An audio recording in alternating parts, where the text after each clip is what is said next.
Bien, bonjour à toutes et à tous, bienvenue à cette nouvelle séance, la 14e, du mardi 18, le 18 mai, où on va travailler sur la contrainte budgétaire qu'on avait déjà introduit lors de la précédente séance.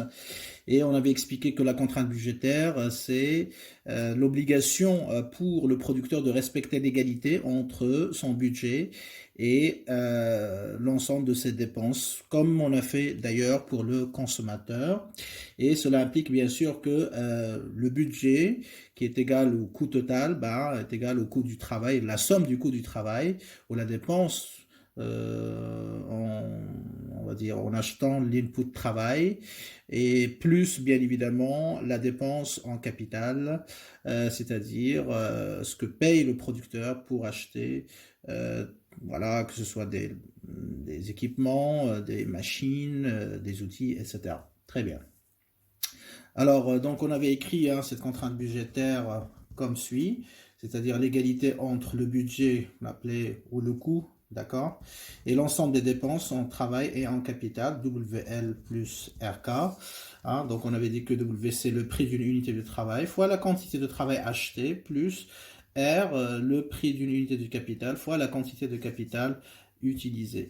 À partir donc de cette contrainte budgétaire, donc on en déduit donc l'équation de la droite qu'on a appelée la droite budgétaire du producteur, savoir qu'on écrit K en fonction de S, c'est-à-dire K est égal à moins W sur R, ok, fois L, plus bien sûr C sur R.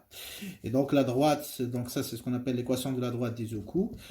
Or, l'Isoku, on l'a défini comme l'ensemble des combinaisons, d'accord, qui ont, d'accord, un coût identique ou égal. C'est pour ça qu'on utilise ISO. ISO, ça veut dire égal. Donc, l'ensemble des combinaisons, d'accord, qui ont un coût identique, c'est-à-dire qu'ils nécessitent de payer le même montant d'argent pour les acquérir et pouvoir les utiliser. Alors, cette droite d'Isoku, bien sûr, elle a quelques propriétés. Donc, on avait effectivement donc représenté graphiquement cette droite budgétaire sur un plan de repère, où elle est sur l'axe des abscisses, K est sur l'axe des ordonnées. Elle coupe l'axe vertical et l'axe horizontal dans deux points extrêmes. On a appelé L max, bien sûr, et K max, c'est-à-dire la quantité de capital maximale que le producteur peut acheter et la quantité de travail maximale que le producteur peut acheter, qui est égal L max c'est C sur, donc toujours on prend le budget, le coût total, divisé par W, le prix d'une unité de travail, et ici bien sûr donc ce sera C sur R. Et on relie les deux points, ok, donc ça nous donne la droite d'Isoku. Okay. Donc on voyait, donc c'est une droite qui est décroissante, bien évidemment, parce qu'il y a une relation inverse entre le capital et le travail. Lorsque le capital baisse, je me déplace du haut vers le bas, vous voyez, le capital baisse, il faut augmenter le travail tout simplement. Donc on se déplace à droite, ok, augmentons la quantité de travail, comme ça on reste sur la même droite budgétaire, parce que sur la même droite d'Izuku, ok, le budget il est constant. On a la même valeur, ok? Parce que, justement, par définition, chaque droite d'Isoku, qu'est-ce qu'elle représente? Elle représente un niveau ou un montant de coût ou de budget donné. Donc, forcément, quelle que soit ma position sur cette droite d'Isoku, en haut, au milieu, en bas, eh bien, on aura le même coût. Donc, la décroissance, ça ne veut pas dire que le budget ou le coût total, il va baisser. Non, il est constant, il est fixe, d'accord? Pour la même droite budgétaire. Mais parce qu'il y a une relation inverse, donc il faut que le capital baisse pour que le travail augmente sans dépasser le budget. Et donc effectivement, donc on a la pente moins W sur R qui est négative aussi, donc dans cette équation, vous voyez, elle est négative, ce qui explique aussi la relation inverse entre le capital et le travail. Très bien, donc bien sûr les combinaisons qui sont situées en haut, c'est-à-dire au-dessus de cette droite d'Isoku, et sont irréalisables, c'est-à-dire que le producteur ne peut pas les acheter. Donc, ils sont éliminés de l'ensemble du choix du producteur, d'accord? Et les éléments, enfin les combinaisons qui sont en dessous de cette droite d'Izuku, ben, ils ne seront pas retenus par le producteur parce que tout simplement, d'accord, il ne peut pas épargner, donc il doit dépenser exactement la totalité de son budget. Donc c'est la raison pour laquelle s'il va chercher la combinaison optimale, c'est ça notre objectif, l'équilibre du producteur, eh bien la combinaison optimale va être obligatoirement sur la droite d'Izuku. Mais on ne sait pas pour l'instant, est-ce qu'elle est là, est-ce qu'elle est ici, ou là, ou encore là, etc. Donc, mais ce qui est sûr, c'est qu'elle est sur la droite d'Izuku. Très bien. Voilà un petit peu un rappel, je dirais rapide de ce qu'on a fait, ou l'essentiel de ce qu'on a fait la dernière fois. Alors maintenant, on va s'intéresser au déplacement, ce qu'on a fait aussi pour le consommateur, les déplacements de la droite d'Izuku. D'accord?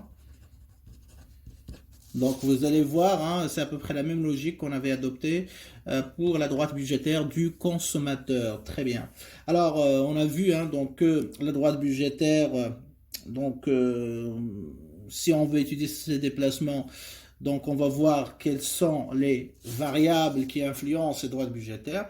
Vous avez les variables ici, hein, donc c'est-à-dire essentiellement, il y a le budget, d'accord, donc le budget du producteur, il y a les prix des facteurs, c'est-à-dire le prix du capital et le prix du travail. Donc on va essayer de faire changer à chaque fois, c'est-à-dire faire ce qu'on appelait la dernière fois, premier semestre, la statique comparative, pardon, c'est-à-dire je change une variable et je compare la situation avant le changement et après le changement pour en déduire bien sûr des enseignements et des leçons. Très bien. Alors donc, imaginons que dans un premier temps, W et R sont fixes. Donc on garde les prix des inputs constants, ok? Mais on va changer dans un premier temps le budget du producteur, ok? C'est-à-dire que soit on augmente, soit on baisse. Donc W et R sont fixes. On augmente par exemple le budget, c'est-à-dire C. C, je rappelle, c'est B, c'est le coût. Et comme le coût est égal au budget, donc en général, on utilise le coût, c'est-à-dire C. Imaginons qu'on augmente le budget du producteur. Alors, pour étudier les déplacements de cette droite budgétaire, on sait très bien qu'il passe par deux points extrêmes, K max, L max. Donc, si je voudrais comprendre ou déterminer dans quel sens cette droite budgétaire va se déplacer, il suffit de voir dans quel sens ou dans quelle direction va se déplacer L max et K max. Si par exemple Lmax se déplace vers la droite et Kmax se déplace vers le haut, donc toute la droite ou la nouvelle droite budgétaire, elle va être à droite ou va être plus haut que la droite d'Izuku initiale. Et donc là, le déplacement de ces deux points, Lmax et Kmax, détermine celui de la droite d'Izuku. Donc c'est la raison pour laquelle, en raisonnant sur Lmax et Kmax, on va déterminer dans quel sens va se déplacer la droite budgétaire du producteur. Okay? Donc on va voir quelle est l'influence tout simplement de l'augmentation, d'accord, du budget sur Lmax et Kmax. Très bien. Alors, donc, j'augmente C, n'est-ce pas? Donc, si j'augmente C, quel est l'impact sur Lmax? Je sais que Lmax est égal à quoi? C'est C sur W, n'est-ce pas? W, elle est constante, donc elle ne change pas, hein, c'est ce qu'on a dit, hein, elle est fixe. Mais C, il va augmenter. Donc, l'ensemble du rapport, il va augmenter forcément. Donc, C sur W va augmenter. Et C sur W, c'est quoi? C'est Lmax, on est bien d'accord. Donc, Lmax va augmenter. Donc, la quantité de travail que je peux acheter en tant que producteur va être plus importante, plus élevée. Donc, sur le graphique, qu'est-ce que ça va impliquer pour le point Lmax? Eh bien, L, il augmente quand? Lorsqu'on se déplace vers la droite. Il baisse lorsqu'on se déplace vers la gauche. Donc ici, puisque L augmente, L max augmente, il va se déplacer vers la droite. Donc on écrit L max augmente, ça veut dire que L max vers la droite. Bien sûr, se déplace, mais juste pour écrire plus vite. Donc il va se déplacer vers la droite ou vers le haut, hein, comme vous voulez. Très bien. De la même manière, je regarde quel est l'impact de l'augmentation de C sur Kmax, ok? Alors, Kmax, c'est, on le sait, C sur R, d'accord? On sait que R, elle est fixe, voilà, par hypothèse. C va augmenter, donc il a budget plus important. Donc ça veut dire que C sur R aussi, il va augmenter. On est bien d'accord. Donc C sur R, ça veut dire que K max va augmenter. Et si je reviens à mon petit graphique ici, K max, quand est-ce qu'il va augmenter? Lorsqu'il va se déplacer vers le haut. Et s'il baisse, bien sûr, il va se déplacer vers le bas. Donc ici, en l'occurrence, on écrira que, puisqu'on a une augmentation, d'accord, de Kmax, donc Kmax va se déplacer vers le haut. Très bien. Donc, qu'est-ce que j'ai au final? Un déplacement vers la droite pour Lmax et un déplacement vers le haut de Kmax. Maintenant, je dois déterminer la nature du déplacement de cette droite, c'est-à-dire la nouvelle droite, comment il va être positionné par rapport à la droite d'Izuku initiale. D'accord? Très bien. Alors, ici, on a W sur R qui mesure la pente. Donc, ça, c'est un élément important pour déterminer la nature du déplacement. Donc, ça, c'est fixe. Puisque ça, c'est fixe. Donc, le rapport va être aussi fixe, constant. Donc, puisque c'est constant, ça veut dire quoi? Ça veut dire que la pente reste inchangée. La pente reste inchangée. Ça veut dire quoi? Ça veut dire que la pente de la nouvelle droite d'Izuku,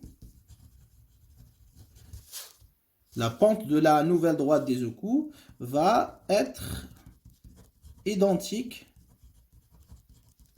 à celle de la droite, bien sûr, initiale, puisqu'il ne va pas changer. Et en général, en mathématiques, donc c'est un principe voilà, qui est, je dirais, universel. Lorsque vous avez deux droites qui ont la même pente, parce que c'est la situation qu'on a ici, hein, donc la pente de la droite initiale est égale à la pente de la nouvelle droite d'Izuku. Donc ils ont la même pente, donc en mathématiques, lorsque deux droites ils ont la même pente, ils sont parallèles. Donc cela implique que la nouvelle, ou les deux droites, si vous voulez, les deux droites, l'ancienne, c'est-à-dire avant l'augmentation du budget et celle après l'augmentation du budget, donc les deux droites d'ailleurs, d'Izuku, ok, sont parallèles ou seront parallèles. Donc s'ils sont parallèles, ça veut dire qu'on va avoir un déplacement, donc voilà, un déplacement parallèle de la droite d'Izuku. Donc, c'est ça notre conclusion.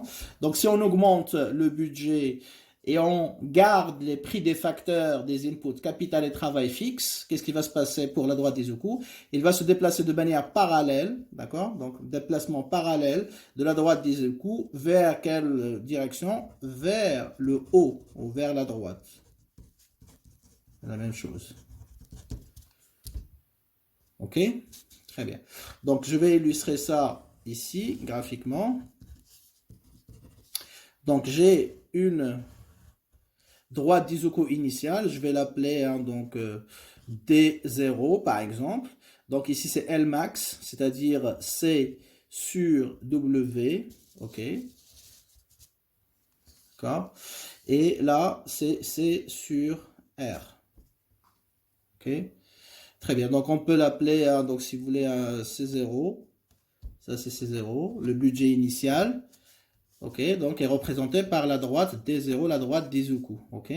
Alors qu'est-ce qu'on a dit? Donc on va augmenter C, c'est-à-dire qu'on va passer de C0 à C1. C1, elle est supérieure à C0, parce qu'on a augmenté le budget. Qu'est-ce qui va se passer pour Lmax? Ça c'est Lmax, hein, d'accord. Il va se déplacer vers la droite, ce qui traduit une augmentation de la quantité de travail. Ça veut dire que si le salaire reste inchangé et le producteur dispose de plus d'argent, donc il peut embaucher plus de salariés, donc il peut augmenter la quantité de travail. Donc la quantité de travail maximale qu'il peut acheter va être plus importante, plus élevée. Donc il va se déplacer vers la droite. Imaginons que la nouvelle Lmax, c'est C1 sur W. W ne change pas parce qu'il est fixe, n'est-ce pas? Donc ça c'est L0 max, ça c'est L1 max. Très bien. Pareil pour la quantité de capital, puisque le budget est le plus important, donc ça permettra au producteur d'en acheter plus de capital. Donc imaginons que ici c'est C1 sur W. Très bien. Donc là, le Kmax, ici, Kmax 0, va se déplacer vers le haut, vers C1 sur, pardon, C1 sur R ici. Hein. On raisonne pour le capital. Très bien. Et donc là, je vais obtenir deux nouveaux points extrêmes, hein, c'est-à-dire ici c'est K1 max. Je vais obtenir L1 max et K1 max. Ce sont les nouvelles quantités maximales du travail et du capital. Et comme la nouvelle droite d'Izuku doit être parallèle à la droite initiale, donc je vais tracer une nouvelle droite qui va passer par ces deux points extrêmes et qui soit parallèle à la droite d'Izuku initiale. Donc voilà. Je trace effectivement une nouvelle droite, voilà, que je vais appeler D1. Et donc là, effectivement, qu'est-ce que vous remarquez? Lorsqu'on augmente C, le budget, les prix des facteurs étant les mêmes, inchangés, fixes, eh bien, on a un déplacement parallèle, vous voyez, de la droite d'Izuku de D0 vers D1, vous voyez, vers D1, et donc on a un déplacement qui est parallèle, ce qui traduit bien sûr que le fait que le producteur il va acheter plus de travail et plus de capital. Très bien. Alors inversement, donc si j'ai une baisse de C, qu'est-ce qui va se passer? Eh bien donc Lmax, c'est-à-dire C sur W, ça c'est constant, ça va baisser, donc C sur W, l'ensemble du rapport va baisser, Lmax qui est égal à C sur W va baisser. Et quand est-ce que L va baisser? Bien sûr, lorsque on aura un déplacement, si vous voulez, Lmax vers la gauche cette fois-ci. En général, lorsqu'on réduit la quantité de travail utilisée, eh bien, on se déplace vers la gauche. Quand on augmente, on se déplace vers la droite. Donc, déplacement vers la gauche. Alors, pour Kmax, le déplacement sera vers où? Bien sûr, le contraire de la situation de tout à l'heure, c'est-à-dire vers le bas. C'est ce qu'on va démontrer. On a C sur R, ok. R elle est fixe, C va baisser, donc le rapport C sur R va baisser, qui est égal à Kmax, qui va baisser. Kmax c'est C sur R justement. Et donc Kmax, quand est-ce qu'il baisse? Lorsque on se déplace, car le capital, on se déplace vers le bas, ben, le capital va baisser. Et donc déplacement, si vous voulez, Kmax vers le bas. Il va se déplacer vers le bas. Donc, j'ai Lmax qui va se déplacer à gauche, Kmax qui va se déplacer vers le bas. Donc, toute la droite va se déplacer vers le bas ou vers la gauche. Alors, bien sûr, puisque W sur R elle est fixe, le déplacement sera pas parallèle. Donc, pas besoin de l'écrire ici. Donc là, effectivement, Lmax 0 devient, je me déplace vers la gauche, donc L2 max, ok, qui est égal à C2 sur W, ok. Donc je me déplace vers la gauche et pour Kmax, il va se déplacer vers le bas parce qu'on a une baisse aussi du capital, ok. Donc on va avoir K2 max qui est égal à C2 sur R. Et donc c'est le nouveau point ici. Donc pareil, hein, donc je vais trouver deux nouveaux points extrêmes par lesquels va passer la nouvelle droite d'Izuku. Qui correspond au nouveau budget C2, d'accord? Comment il va être par rapport à la droite d'Izuku initiale? Il va être parallèle parce que la pente, elle est inchangée. Donc, je trace de manière parallèle une nouvelle droite que je vais appeler D2, d'accord? Qui représente le budget C2, ok? Et qui se situe à gauche, donc, de la droite d'Izuku initiale D0, qui traduit une baisse, vous voyez, ici c'est une baisse de travail, et ici c'est une baisse du capital, on se déplace vers le bas. Donc à cause de quoi? Bah, à cause de la baisse du budget. Et donc pour résumer, lorsque les prix des facteurs sont fixes, quand on augmente le budget du producteur, la droite d'Izuku se déplace de manière parallèle vers le haut, et si on baisse le budget, il va se déplacer vers le bas. Ou si vous voulez, se déplace vers la droite, ou en cas de baisse, il va se déplacer vers la gauche. Alors, qu'est-ce que ça implique au niveau des combinaisons pour le producteur? Eh bien, ici, vous voyez, donc, si j'ai par exemple la combinaison A ici, La combinaison A, elle est inaccessible, elle est irréalisable avec le budget C0, avec la droite des Izuku D0. Pourquoi? Parce que A, elle est au-dessus de la droite D0. Mais qu'est-ce que vous remarquez? Si j'augmente le budget, eh bien, je vais passer de D0 à D1. Donc, ma nouvelle droite des Izuku, ce n'est plus D0, mais D1. Or, le point 1, la combinaison A, elle est en dessous de la droite d'Izuku D1.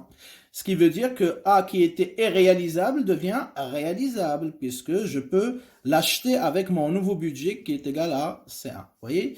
Donc, le déplacement vers le haut, vers la droite d'Izuku, qu'est-ce que ça implique? Ça implique que des combinaisons qui étaient irréalisables deviennent réalisables. Okay? Et à l'inverse, hein, donc si vous prenez par exemple ici une combinaison, par exemple B, d'accord, là, la combinaison B, elle est réalisable avec D0, avec la droite initiale, avec le budget C0, d'accord? Mais si je baisse le budget, il passe de C0 à C2, qu'est-ce qui va se passer? Eh bien, B va devenir irréalisable parce qu'il va devenir au-dessus de la droite D2. Voilà. Donc voilà un petit peu l'implication de ce déplacement, c'est-à-dire que certaines combinaisons qui étaient irréalisables deviennent réalisables grâce à l'augmentation du budget, et d'autres qui étaient, je dirais, réalisables, d'accord, si on baisse le budget, ils deviennent irréalisables. Voilà un petit peu pour la première situation. Lorsque on change uniquement le budget du producteur, les prix des inputs étant fixes. Maintenant, donc, on va raisonner cette fois-ci sur le prix des inputs. Donc, on va peut-être commencer par supposer que le budget est fixe. Donc, le budget, il est fixe. Je suppose aussi que R aussi, il est fixe. Et je vais changer le prix du travail, d'accord? Est-ce que ce qu'on va démontrer avec le prix du travail, bah, c'est valable aussi pour le prix du capital. C'est le même raisonnement, d'accord? Donc, je vais faire juste ça pour gagner un peu de temps. Très bien. Alors, donc, C constant, R constant, et on va changer W. C'est-à-dire, on va augmenter, on va baisser, on va regarder comment ça va se passer. Alors, imaginons qu'on augmente W. Quel est l'impact sur le déplacement de la droite d'Izuku? Alors, qu'est-ce qui se passe avec l'augmentation, hein? Donc, intuitivement, avant de faire la démonstration mathématique, si j'augmente le coût du travail, donc le travail devient plus cher, n'est-ce pas? Donc, je vais en acheter moins, n'est-ce pas? Donc, la quantité de travail va être moins importante et va baisser. Et donc, Lmax va se déplacer vers quelle direction? Vers la gauche, comme on avait expliqué tout à l'heure. Et donc, si je raisonne pour le capital, la quantité Kmax, il va rester inchangé parce que le prix du capital, il n'a pas changé. Et le budget n'a pas changé. Donc, Kmax va rester inchangé. Et la pente, bien sûr, il va augmenter parce qu'elle est égale, en valeur absolue, parce qu'elle est égale à moins W sur R. Très bien. Alors, on va commencer peut-être par la pente. Donc, la pente en valeur absolue est égale à moins WR, est égale à W sur R. R, elle est fixe, n'est-ce pas? Mais le prix du travail a augmenté, ce qui implique que W sur R, dans son ensemble, il va augmenter. Ça veut dire que la pente en valeur absolue va augmenter. Très bien. Donc, on va garder ça. Ensuite, donc, je vais revenir à Kmax déjà, puisque c'est facile. Kmax, c'est C sur R. Ça, c'est constant, fixe. Ça aussi, c'est constant, il ne change pas. Donc, l'ensemble du rapport va rester inchangé. Donc, Kmax fixe aussi, est égal à une constante. Inchangé. D'accord? Donc, il ne va pas changer. Ça veut dire que le nouveau point Kmax est égal au point initial. Donc, qu'est-ce qui va changer? C'est Lmax, bien sûr. Pourquoi? Parce que c'est W qui a changé. Alors, ça a augmenté. Ça, c'est fixe. Donc, lorsque je divise une quantité constante par une quantité qui augmente de plus en plus, donc le rapport, il va baisser. Donc, C sur W va baisser, ce qui implique que Lmax va baisser. Or, Lmax baisse, c'est seulement si Lmax se déplace vers la gauche. Donc, on écrira vers la gauche.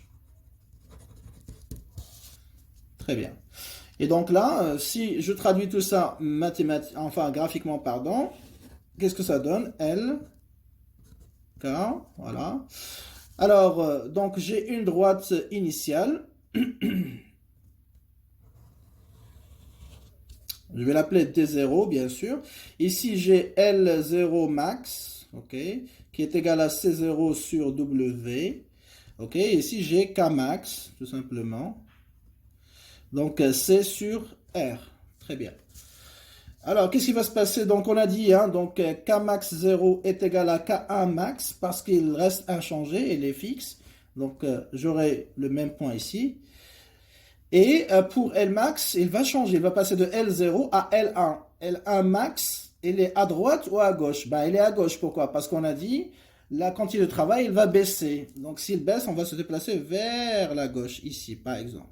Donc, imaginons ici, je note L1 max qui est égal à C0 toujours sur W1 parce que c'est le prix du facteur qui change. Hein. Le budget reste le même. Donc, j'ai la nouvelle quantité maximale de travail, la nouvelle quantité de capital qui est égale à la quantité de capital maximale initiale. Donc, j'ai les deux points. Donc là, il suffit de le relier. Donc là, j'ai pas un déplacement parallèle parce que la pente, il a changé, il a augmenté. Donc, si il a augmenté, ça veut dire que la nouvelle droite, il va être plus proche de la forme verticale. D'accord?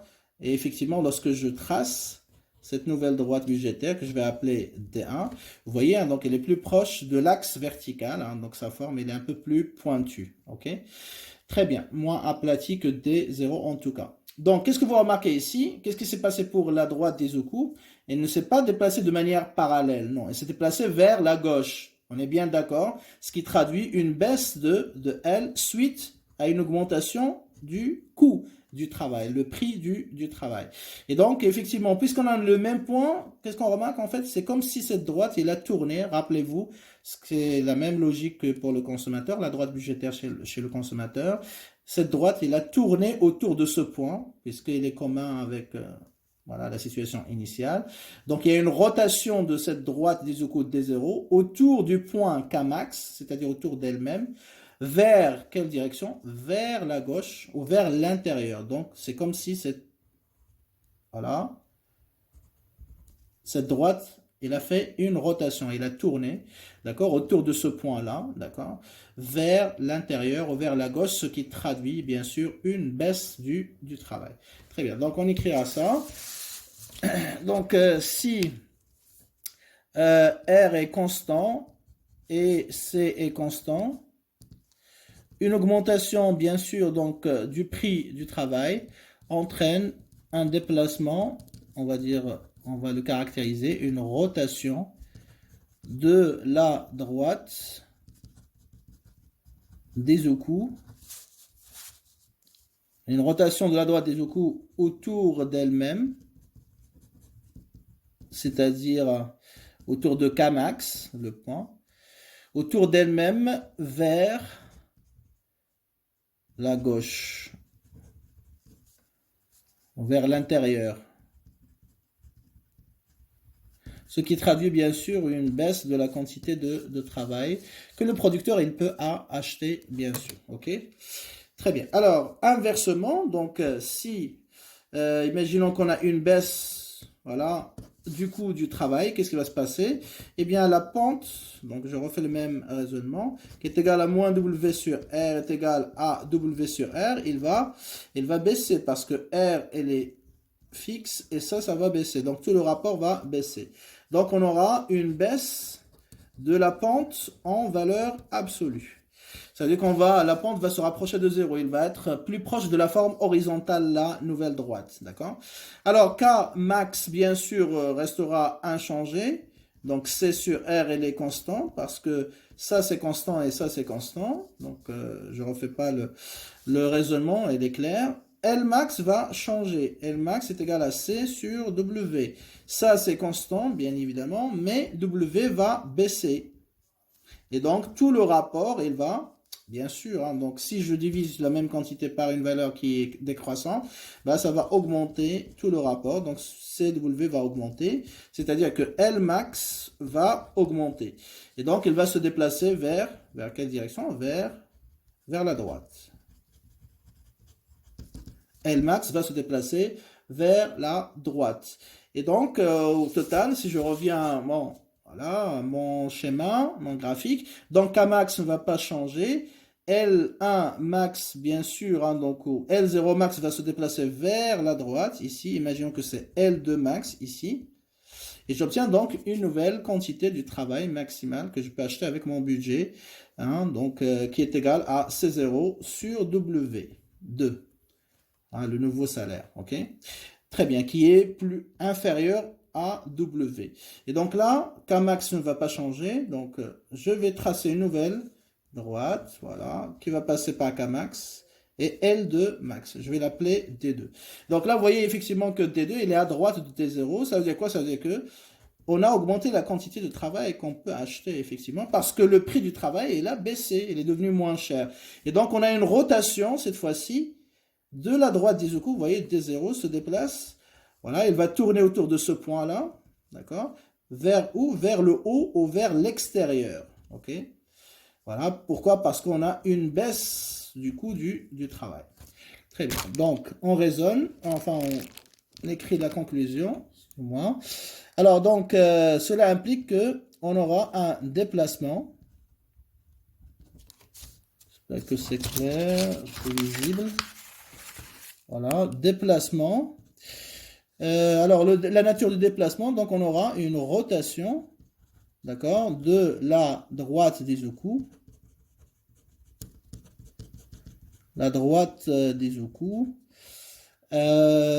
autour d'elle-même, bien évidemment, vers la droite.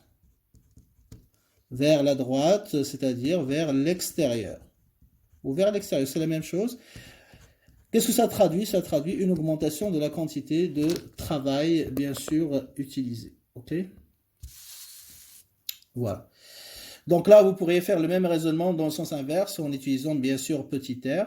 Et donc, c'est à peu près la même logique. Donc, travail à faire. Regardez comment va se déplacer la droite budgétaire si on augmente le prix du capital ou si on le baisse, en maintenant bien sûr le budget et le prix du travail fixe. Voilà un petit peu hein, donc ce qu'on peut dire sur les déplacements de la droite budgétaire. Donc, avec ça, on termine la première partie de cette séance.